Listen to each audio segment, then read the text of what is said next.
কেউ কথা রাখেনি। ৩৩ বছর কাটল, কেউ কথা রাখেনি।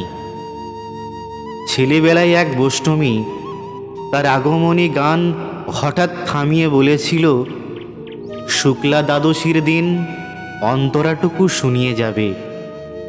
তারপর কত চন্দ্রভুগ অমাবস্যা চলে গেল, কিন্তু সেই বৈষ্ণবী আর এলো না। 25 বছর প্রতীক্ষায় আছি।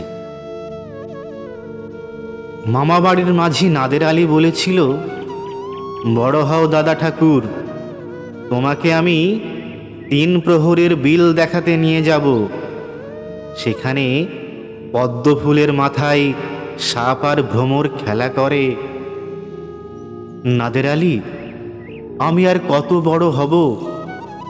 আমার মাথা এই ঘরের ছাদ ফুঁড়ে আকাশ স্পর্শ করলে তারপর তুমি আমায় 3 প্রহরের বিল দেখাবে?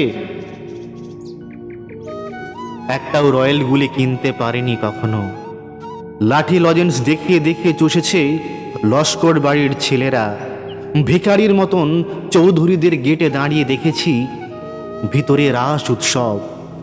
অবিরল রঙের ধারার মধ্যেই সুবর্ণ কঙ্কন পরা হর্ষা রমণীরা কত রকম আমোদে হেসেছে। আমার দিকে তারা ফিরেও যায়নি। বাবা আমার কাঁধ ছুঁয়ে বলেছিলেন, দেখিস একদিন আমরাও। বাবা এখন অন্ধ, আমাদের দেখা হয়নি কিছুই। সেই রয়েলগুলি, সেই লাঠি লজেন্স, সেই রাস উৎসব আমায় কেউ ফিরিয়ে দেবে না। বুকের মধ্যে সুগন্ধি রুমাল রেখে বরুণা বলেছিল, যেদিন আমায় সত্যিকারের ভালোবাসবে সেদিন আমার বুকেও এরকম আতরের গন্ধ হবে।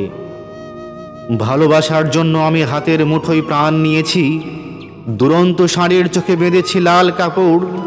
বিশ্ব সংসার তন্ন তন্ন করে খুঁজে এনেছি 108টি নীল পদ্ম। তবু কথা রাখেনি বরুণা। এখন তার বুকে শুধুই মাংসের গন্ধ।